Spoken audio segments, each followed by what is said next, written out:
भोज की श्रावण लक्ष्मी ब्लॉक में सबका हार्दिक स्वागत है। सबके मंगल भोज की कामना के साथ दोस्तों, आज रामचरितमानस के बालकांड के प्रसंग में तुलसीदास जी ने दोस्तों भगवान रामचंद्र जी की निर्मलता और पवित्रता को मानक रूप में अवतरित करते हुए श्यामा गौ काली होने पर भी जिस प्रकार उसका दूध उज्जवल और निर्मल होता है और वह बहुत ही गुणकारी माना जाता है, इसी के परिणाम स्वरूप यही समझकर, यही अपने अंतःकरण में विचार मंथन कर सभी लोग उसको पी करके वास्तविक पवित्रता और निर्मलता के भावों का संचार करना चाहते हैं। इसी के परिणाम स्वरूप श्यामा गौ की पवित्रता के इसी तरह यानी श्री सीताराम जी के यश और बुद्धिमान जो लोग होते हैं वह बड़ी चाव से गाते हैं और सुनते हैं। जिस प्रकार श्यामा गौ के वह काली होने पर भी उसके दूध की जो उज्ज्वलता और निर्मलता से हमारा जीवन चरितार्थ होता है, उसी प्रकार मर्यादा पुरुषोत्तम भगवान राम जी सिया राम मैं सब जग जानी करहूँ प्रणाम जो जुग जानी, तुम कपाल जा पर अनुकूला ताहि निगावत विविध भवसूला, ताको प्रभु कछु अगम नहीं जा पर तुम अनुकूल कौ प्रताप बढ़वा नहीं जा सके। यानी भगवान की इस प्रकार की मर्यादा और इस प्रकार के भावों का समर्थवान भावों से तुलसीदास ने जिस प्रकार से मर्यादा पुरुषोत्तम भगवान राम का चरित्र वर्णन किया है, तभी वह कहते हैं कि निज प्रभुमय देखई जगत की सन करहि विरोध। पूरा संसार अगर शिवजी पार्वती से कहते हैं कि पूरा संसार अगर राममय राम के चरणों में विराजमान है और राम के चरण सभी को प्रिय हैं, तो हमारे जीवन में किस प्रकार का अभिमान तथा किसी प्रकार का अभिमान होता है। जगत को अपने प्रभु से हरा भरा हुआ देखने की कामना तुलसीदास ने की है और किसी प्रकार के बैर भावनाओं से अपने को दूरी बनाने का प्रयास किया है। तो तुलसीदास ने दोस्तों रामचरितमानस में जगत के व्यापक रूप की विवेचना की। यही कारण है कि बालकांड में व्यापक विश्वरूप भगवाना उन्होंने कहा है। रामचंद्र को विश्वरूप बताया गया है और लंका कांड में जगत को राम का अंग बतलाकर जगत की सत्यता और प्रत्येक अंग अंग प्रतिजासु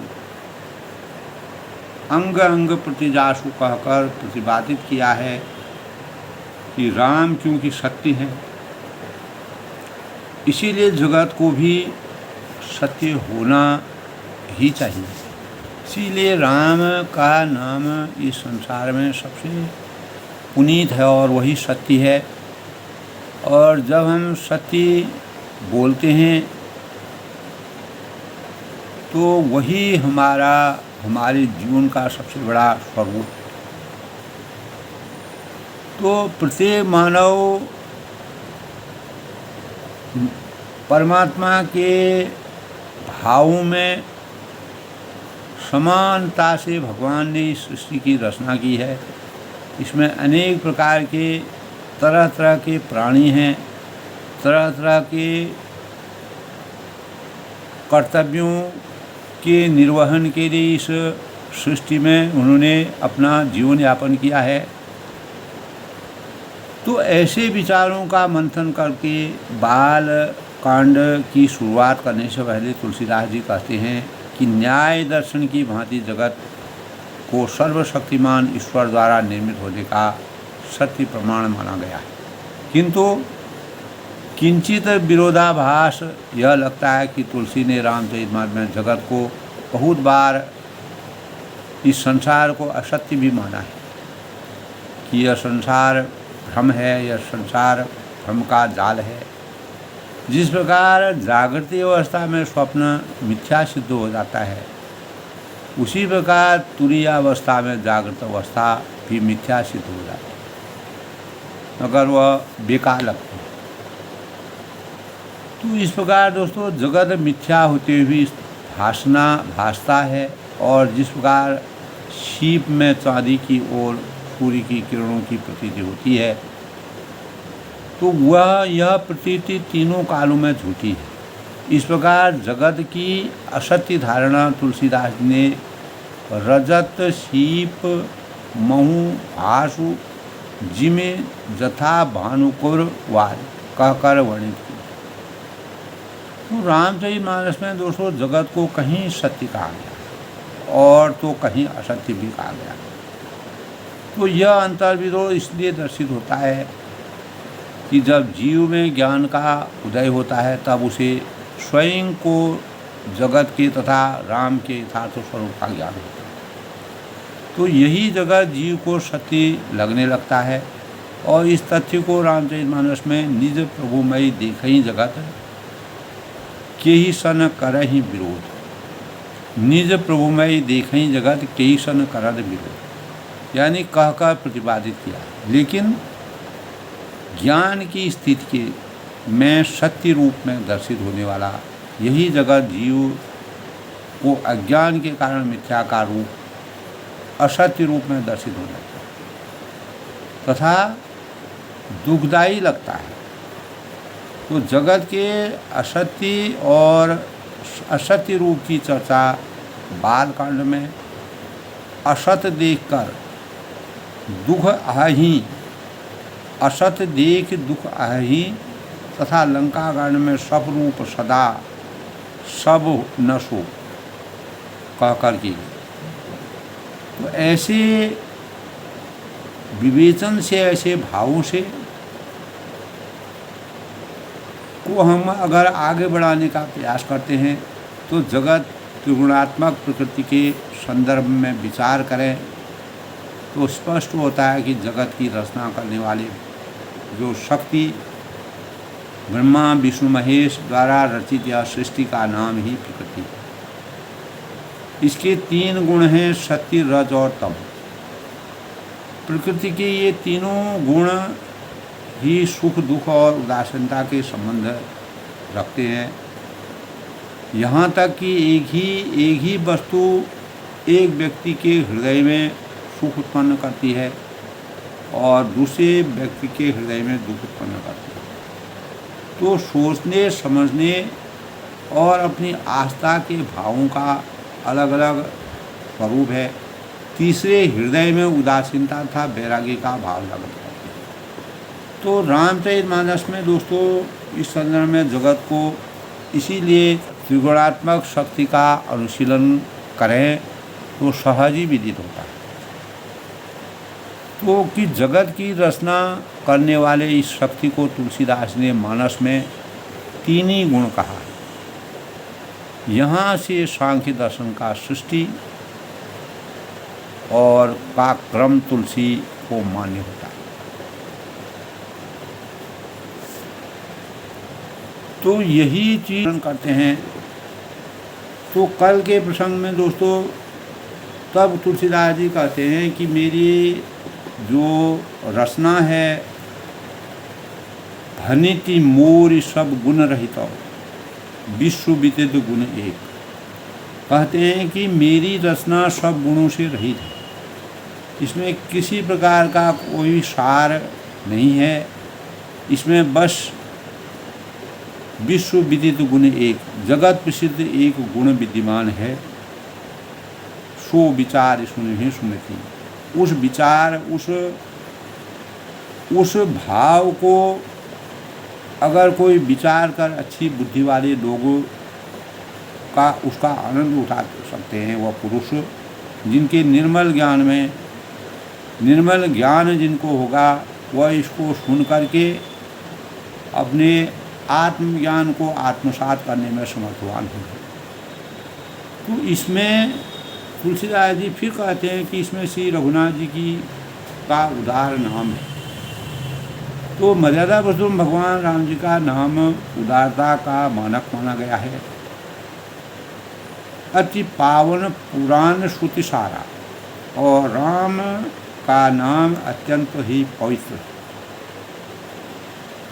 वेदों में, पुराणों में, शास्त्रों में, ग्रंथों में कल्याण का भवन और मंगल भवन अमंगलहारी उमा सहित जगत पुराण, और उमा सहित पार्वती सहित भगवान शिव जी सदा जिस नाम को पुकारते हैं, जिस नाम का रात दिन ध्यान करते हैं, तो जो अच्छे कवि के द्वारा रची हुई बड़ी अनूठी कविता है, वह भी राम नाम के बिना शोभा नहीं पा सकती।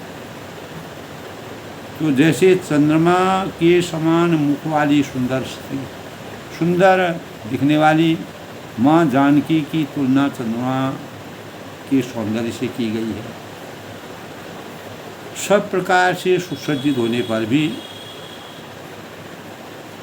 तो अगर वह कोई साधारण स्त्री है, अगर वह सुंदर दिखने वाली है, अगर वह वस्त्रहीन रहती है, आलिंगन में नहीं रहती है, पूर्ण शोभायमान रहती है, तो वह उसकी शोभा का वर्णन नहीं किया सकता है, वह अशोभनीय लगती है। इसी प्रकार मर्यादा पुरुषोत्तम भगवान राम जी के जीवन चरित्र का अगर हम वर्णन सुनते हैं, गाते हैं और उसको अपने कानों से सुनते हैं, तो हमारा जीवन अगर राममय नहीं बनता है, तो हम मर्यादा पुरुषोत्तम भगवान राम के स्वरूप से अलंकृत नहीं हो सकता। यानी सच्चे ज्ञान की पराकाष्ठा हमारे अंतःकरण में नहीं हो सकती। और इसके विपरीत जो कुकवि जो कहा है, अब के कवि खद्योत सबौस जहाँ तहाँ करत प्रकाश, तो सूर सच तुलसी रवि कुलगुन के सौदास, अब के खदि खद्योत जहाँ तहाँ करत प्रकाश। तो जो इसके विपरीत कुकवि अनेक प्रकार के कवियों की रचना हुई है, और गुणों से रहित कविता को भी राम के नाम में यश से अंकित जानकर बुद्धिमान लोग आदरपूर्वक कहते हैं, सुनते हैं, क्योंकि संत जन भौरे की भांति गुणों को ग्रहण करने की क्षमता उनके अंतःकरण में होती है। जिस प्रकार भौरे अनेक प्रकार के फूलों में भ्रमण करते हुए, जाते हुए फूलों के मकरंद को प्राप्त करके एक बड़े विशाल रस का संचय करके मानव जीवन के कार्य करता है, उसी प्रकार मर्यादा पुरुषोत्तम भगवान राम जी के एक एक गुण को गा करके मानवता में मानव धर्म का अवतरण होता है। यद्यपि मेरी यह रचना, तुलसीदास जी कहते हैं कि कविता एक ही रस नहीं है, रचना में कविता का एक भी रस मुझे नहीं अनुभव होता है, यद्यपि इसमें रामचंद्र का प्रताप प्रकट है। और मैंने मन से यही भरोसा किया है और आस्था की है, भाव रखे हैं कि भले संग से भला ही होता है। सत्संग शून्य शीय सत्य असी समारी पूजय मन कामना, बिनु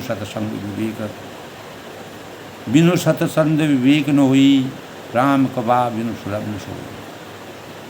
तो किसने बड़ापन नहीं पाया मर्यादा पुरुषोत्तम भगवान राम के जीवन का गान करने से। तो धुआं भी दोस्तों अगर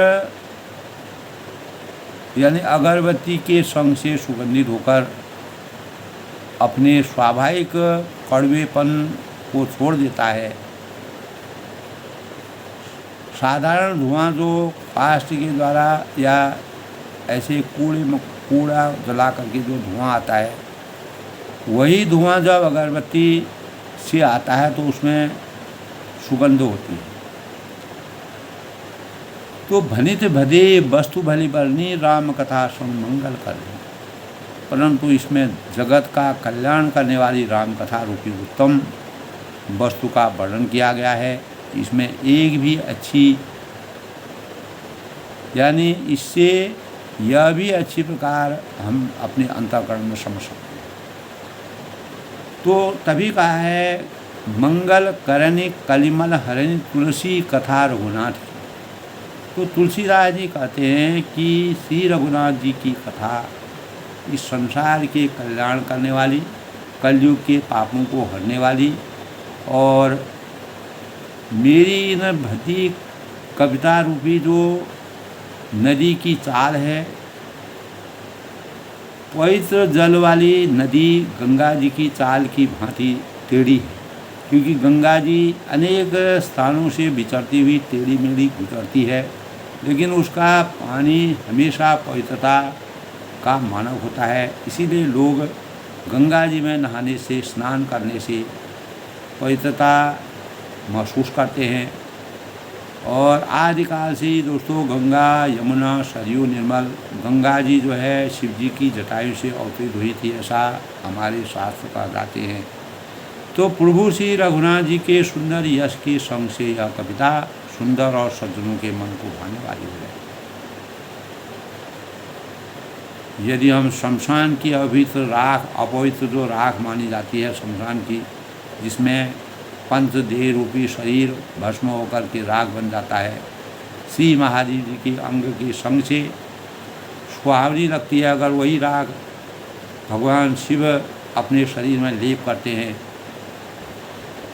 तो वह पवित्रता की मानक हो जाती है। उसी प्रकार मर्यादा पुरुषोत्तम भगवान राम जी का हम राममय गुणगान करते हैं तो हमारी आत्मा पवित्र हो जाती है और स्मरण करते ही पवित्र होने वाली, यानी मेरी कविता में राममय जीवन की कल्पनाएं हैं और वही कल्पनाएं साक्षात रूप में अवतरित होती हैं, तो सबके अंतःकरण में वो प्रिय लगते हैं। श्री राम जिनके प्रिय लागई अति सबई सममा धन्य राम जस। तो मर्यादा पुरुषोत्तम राम जी के यश के संग में मेरी कविता सभी को अत्यंत प्रिय लगेगी। और जैसे मलय पर्वत के संग से काष्ठमा चंदन बनकर बंधनीय हो जाता है, उसी प्रकार दोस्तों मलय पर्वत में सुगंधित हवाओं का प्रवास होता है, क्योंकि चंदन के वृक्ष होते हैं जिसमें सुंदर पवित्र करने वाली हवाओं का प्रभाव होता है। फिर क्या कोई काठ की तुच्छता विचार कर सकता है? इस संसार में नहीं कर सकता। इसी प्रकार दोस्तों श्याम गौ माता जो होती है, जिसको हम पवित्रता माता के रूप में पुकारते हैं, उसका दूध यदि वो काली हो, जिस प्रकार और गायों का सफ़ेद गाय, विभिन्न रंगों की जो गायें हैं, उनका दूध भी वही निर्मलता, वही पवित्र, वही उज्ज्वलता सभी में होती है, वही श्यामा गाय में होती है। लेकिन जो श्यामा गाय की जो दूध होता है वह परम गुणकारी माना गया है। यही समझकर लोग उसे पीते हैं, अपनी आत्मा को धन्य मानते हैं। इसी तरह गंवारू भाषा में होने पर भी श्री सीता जी और राम के यश का मैंने जो अवधी भाषा में जो वर्णन किया है, तो यश की मर्यादा को जानने वाले जो बुद्धिमान लोग हैं वह बड़े चाव से और आनंद से, रसमयी भाव से उस ज्ञान का अंतःकरण अपने अंतःकरण में उस ज्ञान को श्रद्धा भाव से उसका अनवरत उस आनंद की अनुभूति करते हैं और ज्ञान के भंडार के रूप में अपने जीवन को साकार बनाने में समर्थवान होते हैं। तो दोस्तों इसी के अनुरूप आज के शुभ पंचांग की बातें करें तो आज दोस्तों आज का पंचांग आज दोस्तों 7 नवंबर 2024 गुरुवार का दिन है। आज कार्तिक माह के कृष्ण पक्ष की षष्ठी तिथि है। पूर्वाषाढ़ा नक्षत्र का योग बन रहा है। चंद्रमा आज धनु राशि में प्रवेश करेंगे। आज के शुभ मुहूर्त की बात करें तो अभिजीत मुहूर्त 11:48 से 12:32 तक है। अमृतकाल आज दोस्तों 6:48 से 8:27 तक है। ब्रह्म मुहूर्त आज का 5:04 से 5:52 तक है। ये इसलिए मैं बताता हूँ दोस्तों कि हमको यह ज्ञान हो कि किस समय किसी का कोई कार्य करना होता है तो उनको इस बात का ज्ञान हो। और राहु काल के दौरान किसी भी प्रकार के शुभ कार्य को नहीं करना चाहिए। आज राहु काल 1:26 से 2:48 तक है। अपराह्न सूर्योदय आज दोस्तों 6:38 पर है और सूर्यास्त जो है 5:32।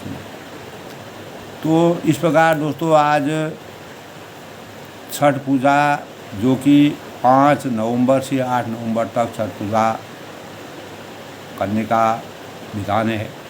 हमारे हिंदू शास्त्र में अनेक जगहों पर छठ पूजा की जाती है महापर्व के रूप में।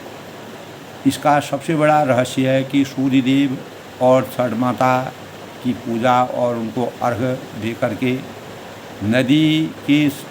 नदी में जा कर के स्नान डुबकी लगा करके माँ पवित्रता की मानक के रूप में भगवान सूर्य देव और माँ छठी की पूजा की जाती है।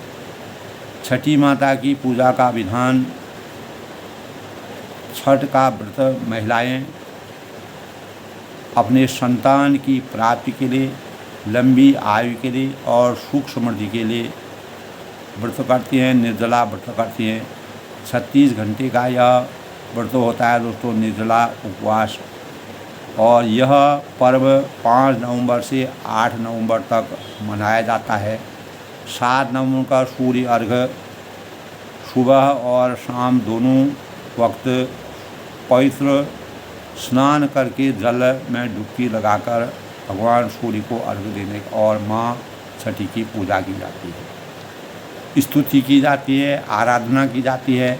यह रात्रि 12:47 से शुरू होगी और 8 नवंबर को 2024 को रात 12:34 तक समाप्त होगी। तो दोस्तों प्रातःकाल सूर्य अर्घ्य देना चाहिए और सूर्य देव की कृपा और छठी माता की कृपा से संतान से जुड़ी हुई सभी समस्याओं का समाधान होता है। और सूर्योदय व सूर्यास्त सूर्य अर्घ्य देने का विधान हमारे वैदिक शास्त्रों में ऐसा विधान है। और 6 शास्त्रों के 6 दिन के संबंध से जोड़ा यह जाता है। सूर्य से हमें अनेक प्रकार की ऊर्जा और बीमारियों के निदान की किरणों से हमारे जीवन में अनेक प्रकार की समृद्धि और कल्याणकारी छठ माता प्रत्येक मानव जीवन के लिए कल्याणकारी मानी गई है और अनेक प्रकार के मनोवांछित फलों की प्राप्ति की द्योतक है। और प्रेम, भाईचारा, सौहार्द की मानक है और पूजा अर्चना करने के भावों का हमारे अंतःकरण में अपार ज्ञान की देवी है। तो इससे हमारे जीवन में अपार स्तुति के भाव यानी मैया के प्रति भावों का संचार होता है और आनंद और आशीर्वाद माँ का हम प्राप्त करते हैं। इसीलिए इस दिन जो है माँ छठी का व्रत करना और सूर्य अर्घ्य देने का प्राविधान है। विभिन्न प्रकार के फलों से और अनेक प्रकार के भोग लगा करके माता का आशीर्वाद प्राप्त किया जाता है और घर में पुण्य माता की पूजा से शुभ भावनाओं का संचार होता है। तो गुरुवार, आज गुरुवार का दिन है। तो गुरुवार दोस्तों ज्ञान की देवी माँ सरस्वती और बृहस्पति देव का यह दिन ब्रह्मा बृहस्पति का दिन यह माना गया है। धनु और मीन राशि के स्वामी यानी गुरु के सूर्य, मंगल, चंद्र मित्र ग्रह हैं और शुक्र व बुध जो है शत्रु ग्रह माने गए हैं और शनि और राहु सम ग्रह है। तो 9 ग्रहों में बृहस्पति को गुरु की उपाधि प्राप्त है। भगवान विष्णु को समर्पित भगवान विष्णु की पूजा है और उसी आध्यात्मिक उन्नति और समृद्धि के रूप में गुरुवार की पूजा अर्चना की जाती है। तो आज छठी माता का पूजन भी होगा। तो दोस्तों जो जगत में सही भावों से बृहस्पति देव की पूजा करते हैं तो उनकी अनेक प्रकार की मुश्किलें, परेशानियां और दूर हो जाते हैं। देवताओं का वास दोस्तों ईशान दिशा में माना गया है, इसीलिए इस दिन धार्मिक और मंगल कार्यों को भगवान विष्णु और लक्ष्मी की पूजा की जाती है। बृहस्पति देव का पूजन शुभ लाभकारी माना गया है। और गुरु ब्रह्मा गुरु विष्णु गुरुदेवो महेश्वरो गुरु साक्षात परम ब्रह्म तस्मै श्री गुरुवे नमः। समृद्धि धन की कमी हमारे जीवन में नहीं होती है और पीले कपड़ों का और पीले फलों का और पीली फूल, पीली चीज़ों का, हल्दी है, उससे स्नान करना चाहिए और इसलिए यह दिन हमारे जीवन को पवित्र बनाने का माना गया है। और गुरु बिना ज्ञान की प्राप्ति नहीं होती है। बुद्धिभूतम त्रिलोकेशम तं नमामि बृहस्पति नमः। ओम ओम ब्रह्म बृहस्पति नमः।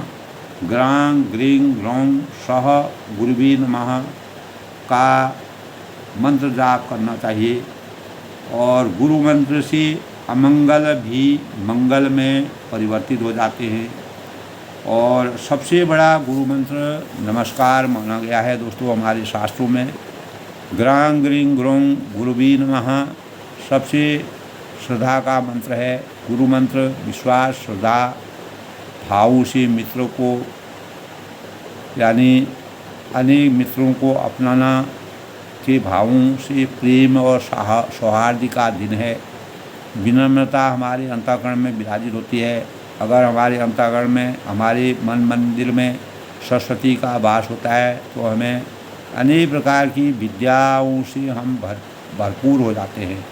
आध्यात्मिक उन्नति हमारी होती है।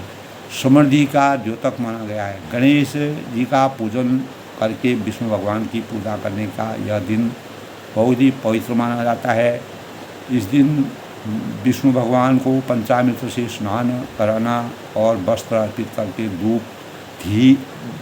दीप धूप और पीले फलों का भोग लगाना चाहिए।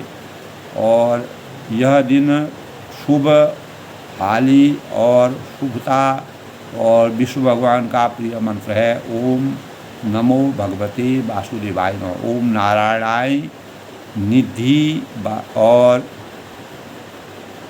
वासुदेवाय धीमहि। तो इस प्रकार दोस्तों गुरुवार का दिन हमारे जीवन में विद्या के प्रतीक के रूप में और माँ सरस्वती की कृपा से हमें अनेक प्रकार के शुभ भावों का संचार होता है। हमारे अंतःकरण में माँ सरस्वती का वास होता है तो हमें अपार बुद्धि से हम जीवन में अनेक प्रकार के यश गान के मानक बनते हैं। तो इसी प्रकार दोस्तों आज के अगर राम जी के जीवन प्रत्येक जीवन का कोई न कोई मंत्र होता है। तो तुलसीदास ने अपने जीवन को राममय बनाने के लिए प्रतिभा ईश्वर से ही मिलती है। उनको एक प्रकार की प्रतिभा का संचार उनके अंतःकरण में होता है जो उसके यानी समक्ष ही नतमस्तक रहता है। अगर माँ सरस्वती का आशीर्वाद होता है तो वह अपने आप विराजमान हो जाती हैं। तो ख्याति, जो समाज में ख्याति प्राप्त करने की भावना जिसको मिलती है, परमात्मा का आशीर्वाद मिलता है, परमात्मा की कृपा होती है, तो भगवान तुलसीदास जी को भगवान रामचंद्र की प्रेरणा प्राप्त हुई, उनका आशीर्वाद प्राप्त हुआ। उसके प्रति हम इसीलिए तुलसीदास जी एक सेवक के रूप में, आराध्य के रूप में भगवान को अपना स्वामी समझ करके पूजा करते हैं। किंतु घमंड अपने भीतर उन्होंने कभी भी प्रत्येक मानव को घमंड और मद से दूर रहने के लिए भावों का संचार किया। मर्यादा पुरुषोत्तम भगवान राम जी का चरित्र भी इसी प्रकार का है। तो जीवन में हमको आगे बढ़ने के लिए कोई न कोई जीवन के सूत्र बनाने जाते हैं, मंत्र बनाने जाते हैं। प्रत्येक समस्या का समाधान उसमें निश्चित रहता है। अगर हमने अपने जीवन को उदांत बनाने के लिए, जीवन को अच्छा बनाने के लिए, तो लगन व्यक्ति को वह शक्ति प्रदान कर देती है जो वह कभी अपने अंतःकरण में भी नहीं सोचता है। जबकि साहस व्यक्ति से वही करवाता है जो वह कर सकता है। तो दोस्तों, जबकि अनुभव व्यक्ति से यही करवाता है, हमारे कर्तव्य निहित होते हैं, परमात्मा द्वारा प्रदत्त हैं, कर्म फलों के अनुसार हमको कर्तव्यों का निर्वहन करना पड़ता है। तो वास्तव में अगर देखा जाए दोस्तों, उसे जो कर्तव्य हमको दिया गया उसका हमको निर्वहन करना चाहिए। हमारे विचारों में हम जिस प्रकार की प्रवृत्ति को अपनाएंगे वही से हमारा जीवन का मंत्र बनता है। इसी राह पर हम अपने भाग्य का निर्माता, अपने जीवन का सूत्र बना करके अपने भाग्य का निर्माण करने में समर्थवान होते हैं और दूसरों के लिए प्रेरणा स्रोत बन जाते हैं। तो हम दोस्तों, प्रत्येक मानव सभी सुखद जीवन का सपना देखने की अभिलाषा करते हैं, लेकिन इस सपने को, इस भावना को हकीकत में वही लोग बदल पाते हैं जो सतत प्रयत्नशील रहते हैं, अविरल अपने कार्य में निरत रहते हैं। और जीवन सिर्फ दोस्तों सांस लेना ही नहीं है। जीवन का कार्य केवल सांस लेना ही नहीं है, बल्कि जीवन एक लक्ष्य है, एक साधना है, एक साधक है, एक भक्ति है, एक भाव है, और जिसका सबसे बड़ा उद्देश्य स्वयं के अस्तित्व का औचित्य सिद्ध करना है। हमारा क्या जीवन का लक्ष्य है, क्या औचित्य है, क्या हमें अपने जीवन को वैसे अपना अच्छा बनाना चाहिए, सभी संभव और दूसरों के लिए बेहतर जीवन निर्वहन में सहायक बनता है अगर हमने जीवन के सूत्र बनाए हैं। तो हालांकि दोस्तों, अगर हम सूक्ष्म रूप से विचार करें तो इस मार्ग में कुछ असमंजसता आती है, चुनौतियाँ आती हैं, कठिनाइयाँ आती हैं, लेकिन उसको हम यथार्थ में परिवर्तित कर सकते हैं। जैसे रविन्द्रनाथ टैगोर जी ने दोस्तों यथार्थ ही कहा था कि अपनी ज़िंदगी, अपना सुख तो सब जीते हैं, अनुभव करते हैं, लेकिन जो अपने सुख के साथ साथ दूसरों के लिए सोचता है, विचारता है, दूसरों के प्रति उदारता की भावनाओं को संपादित करता है, कुछ करने की प्रेरणा से अभिभूत होता है, परेशानियों से झेलनी, परेशानियाँ उसमें भले ही हमको उस कार्य को करने में होगी, लेकिन कुछ सुनना भी पड़ेगा, लेकिन हम वास्तव में हमारी परीक्षा का स्थल यही। तो प्रकृति बहुत कुछ हमको, इतने वरदान हमको प्रकृति द्वारा निमित्त कितनी चीज़ें हमको दी गई है, उनका हम किस प्रकार से प्रयोग करें, सदुपयोग करें, जो मानव कल्याण के लिए प्रकृति द्वारा पूर्ण रूप से समर्पित है, किंतु कभी किसी से उसके बदले में कुछ प्रकृति नहीं मांगती। पूरी जल है, जल का संचय करना है, जल को किस प्रकार से प्रयोग करना है, जो हमारे जीवन के लिए, जीवन का सार ही जल है दोस्तों। हम जब तक जीवन हमारा है तब तक अगर जल नहीं है तो हम बिना जल के जीवन संभव नहीं। तो उसको हमें कितना पवित्र होना चाहिए, उसकी कितनी पूजा हमको करनी चाहिए, उसकी वास्तविक रूप को अगर हम समझें। जो लोग जल का दुरुपयोग करते हैं, गलत इधर उधर करते हैं जल, तो उस शक्ति में कितनी बड़ी शक्ति है जो हमारे शरीर को, हमारा शरीर पूर्ण रूप से उस पर निर्भर है। तो प्रकृति द्वारा प्रदत्त जितनी भी चीज़ें हमको दी गई हैं, उसका सही सदुपयोग हमको अपने जीवन में करना चाहिए। यही जीवन का सबसे बड़ा सूत्र है, यही मंत्र है। क्योंकि हमारे पास जो भी कुछ जिस रूप में होता है, उसे बिना किसी आकांक्षा के सबको लाभान्वित करने के भाव हमारे अंतःकरण में होना चाहिए। जब हम किसी ज़रूरतमंद जो अभावग्रस्त है, ज़रूरतमंद है, जिसको अपेक्षा है, आवाज़ हम तक पहुंचती है, तो हम प्रभु का धन्यवाद देना चाहते हैं। इसीलिए कि परमात्मा ने उसको हमारे पास भेजा। वास्तव में जो ज़रूरतमंद है उसमें हमें एक पुण्य कार्य करने के लिए भेजा है। तो अन्यथा वह एक अकेला परमात्मा तो सारी सृष्टि के लिए दोस्तों बहुत है। तो अगर हम सार रूप में, गुण रूप में अगर देखें, तो हमारा व्यक्तित्व आसमान जैसा होना चाहिए। तो आसमान इतना विशाल होता है, जबकि ज़मीन कितनी भी महंगी क्यों न हो तो लोग खरीद ही लेते हैं। यही जीवन का मंत्र है। तो स्वर्ग के समान हमारा, आसमान के समान आच्छादित, जिसकी छत्र छाया में हमारा जीवन जीता है। हम अनेक प्रकार से तब कहते हैं नभ जो है ऐसा हो, नभ यह संसार ऐसा हो कि नभ इतना विशाल हो, धरती इतनी विशाल हो और इसकी पवित्र जीवन में हम जीते हैं। तो अनेक कवियों ने इस प्रकार की ऐसी रचना की है जिससे आसमान के, धरती के, प्रकृति द्वारा निमित्त जो चीज़ें हमको दी गई है उनका सही अगर हम सदुपयोग करते हैं। इसलिए मर्यादा पुरुषोत्तम भगवान राम जी के प्रकृति के आंचल में या धरती के आंचल में पग पग पर जा कर के, जहाँ पर कोई व्यक्ति नहीं जाता था, वहाँ पर भी जा कर के उन्होंने मानव जीवन को उदात्त बनाने का और मानव जीवन को आगे बढ़ाने के लिए, मानव जीवन में मानवीयता के भावों का संचार करने के लिए जीवन को मंत्र के रूप में अवतरित किया। तो दोस्तों, इसी प्रसंग में तुलसीदास जी ने आज के प्रसंग में कहा है दोस्तों, यही मह रघुपति नाम उदारा, यदि पावन पुराण सुखी सारा, मंगल भवन अमंगल हारी, उमा सही जही जगत गुरा। तो इसीलिए दोस्तों, जैसे श्यामा गाय का स्वरूप उन्होंने कहा, तो मणि मानिक मुक्ता छवि जैसी, अहि गिरिरा गज श्री सोह न कैसी, नभ किरीट करुण तन पाई, लह सकल शोभा दिखाई।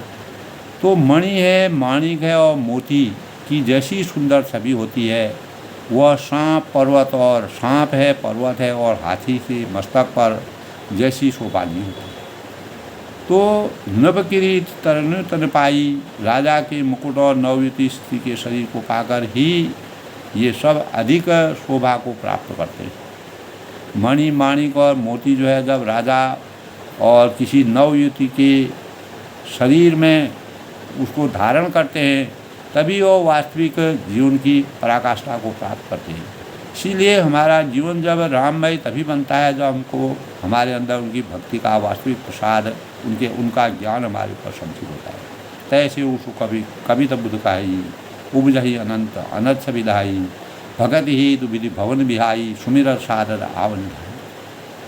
तब तुलसीदास जी कहते हैं कि इसी तरह बुद्धिमान जो सुकवि कुबित बुध कहाई, जो बुद्धिमान लोग जो होते हैं, जो विचारवान होते हैं, जो सुधीजन होते हैं, वह कहते हैं कि सुकवि की कविता भी उत्पन्न और कहीं होती है और शोभा अन्यत्र कहीं पाती है। उपजही अनंत अनैच्छ बिलाई, भगति हेतु विधि भवन बिहाई, अर्थात कवि की वाणी में उत्पन्न हुई कविता वहाँ शोभा पाती है जहाँ उसका विचार, प्रचार और कथित आदर्श का ग्रहण और अनुसरण होता है। कवि के स्मरण करते ही उसकी भक्ति के कारण सरस्वती जी की ब्रह्मलोक को छोड़कर दौड़ी आती है। तो जब भगवान का मर्यादा पुरुषोत्तम भगवान राम जी जब वन के जीवन को प्राप्त करने के लिए सरस्वती के द्वारा वरदान मांग करके सरस्वती अनेक लोगों के हृदय परिवर्तन करके अपने को मानव कल्याण के लिए अपना जीवन दान दिया। रामचरित सर बिनु अनुवाये, सो समझाए न कोटि उपाये, कवि कोविद अस हृदय विचारी, गावई हरि जस कलि मलहारी। तो इसलिए कहा है कि सरस्वती की दौड़ी अनेक थकावट, राम रसिक रूपी सरोवर उन्हें नहलाने के बिना दूसरे करोड़ों उपायों से भी दूर नहीं होती है। कवि और पंडित, कवि कोविद अस हृदय विचारी, अपने हृदय में ऐसा विचार कर कलयुग के पापों को हरने वाले श्री हरि के यश की गान करते हैं। गावई हरि जस कलि मलहारी, कलयुग के पापों को हरने के लिए भगवान की आराधना क्या करते हैं। कीने प्राकृत जन गुण गाना, सिर ध्वनि गिरा लगन पछताना, हृदय सिंधु मति सीप समाना, स्वाति शारदा कहीं सुनो। तब संसारी मनुष्यों का गुणगान करने से सरस्वती जी सिर धुनकर पछताने लगते और कहती हैं कि इसके बुलाने पर आई, और बुद्धिमान लोग हृदय को समुद्र बुद्धि और सीप और सरस्वती को स्वाति नक्षत्र की के समान करते। तो जो बरसई बर बाल विचारू, जो बरसई बर बाल विचारू, हो कभी तो मुस्कात विचारू। और इसमें यदि श्रेष्ठ विचार रूपी जल बरसता है तो मुक्तामणि के समान सुंदर कविता होती है। तो इस कविता का स्वरूप भी बदल जाता है जब इसमें श्रेष्ठ विचार रूपी जल की बरसात होती है।